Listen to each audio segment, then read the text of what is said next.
What kind of dreams were there for this building? I mean, how did the design come about? What were your hopes for a new building?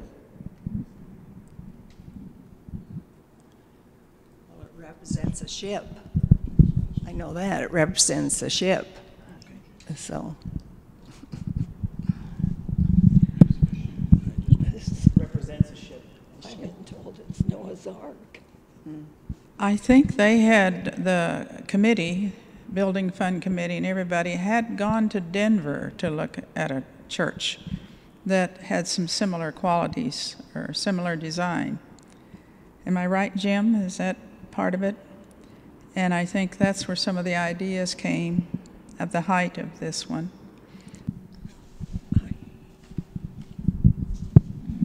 The only thing I recall on that is or I seem to recall, is that Pastor England had worked with the architect prior to the church considering building, and I believe well, Jim Hunter was the architect, and I believe he was in Aurora, Colorado. Anyhow, Pastor England, I believe, had worked with Jim Hunter previously and appreciated his style of architecture, and that was an influence for Pastor.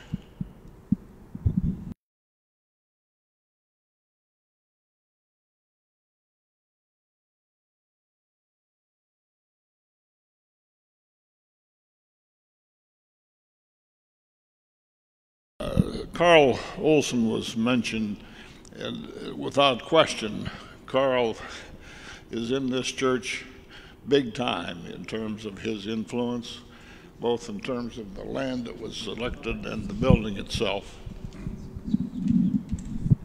I'd just like to say that the Olson family, Carl also built this church at no cost. His firm did not take any profit. It was built at cost. He just paid overhead. So, pretty nice family.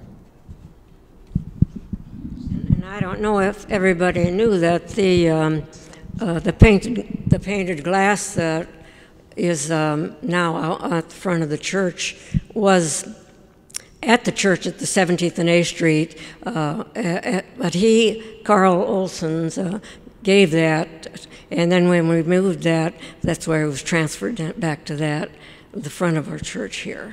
But that's the one thing I remember from the old church, most beautiful sight of the church, I thought. One of the things, when they built this church, I was not here in town, even though I was temporarily out in Grand Island, but I know my mother worked really diligently on putting that cross together. Worked hard on that, and you know, I just joyfully see it every time I come to church. It's a blessing here. It's beautiful. We had confirmation lessons around that cross. Oh, did you? Well, yeah, the significance of the pieces of tile. Yeah, they do have the wound marks. Yeah, the black. And yeah, we may not notice that, but they are significantly. I mean, they're intended to be that way. Cut the pieces out the shape they wanted, and then had the design of what I think there was a specific design, like numbers on which piece would go where. I bet. The architect that was from Colorado, I think his name was Jim Hunter. I think so. That's right. And did the design on the original building, and then actually laid out how he thought that cross ought to be.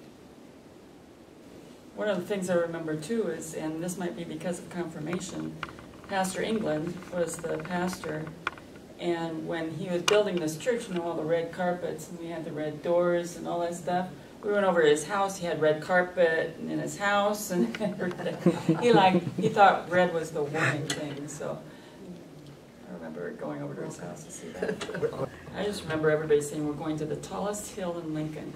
And then with nothing else around here, when you built this church on here with this big steeple, I mean, you could see it for a long ways away. Yes, you could. Before the trees got built up and all the other stuff. We had some of the best choirs, I think, in town. some of the singers in the choir became metropolitan singers, the Andersons. Oh. Anybody remember the Yes, Andersons? I remember the They would Andersons. come back from time to time and sing at some of the Christmas services, etc., and they were powerful. That was a fun time when we would get that music. And they said today that we are a singing church. We've always been a singing church. Okay. Well, I know moving out here, we had all of this information and everything, and not being a large congregation, I think most everybody was involved in the groundbreaking. I remember going to groundbreaking, yeah. And everybody took part because they were eager to get out here, I think. Okay. The congregation grew Oh, tremendously. yeah. I mean, we ended up 1,800 people at least. Well, the neighborhood around here grew up It started to really grow. fast. Mm-hmm. And we started to get a lot of Yeah. people that. Yeah, and then as it grew, I remember them having Sunday school in the halls before we added on because we were just outgrowing too fast, everything. And then we added on and then we added on again.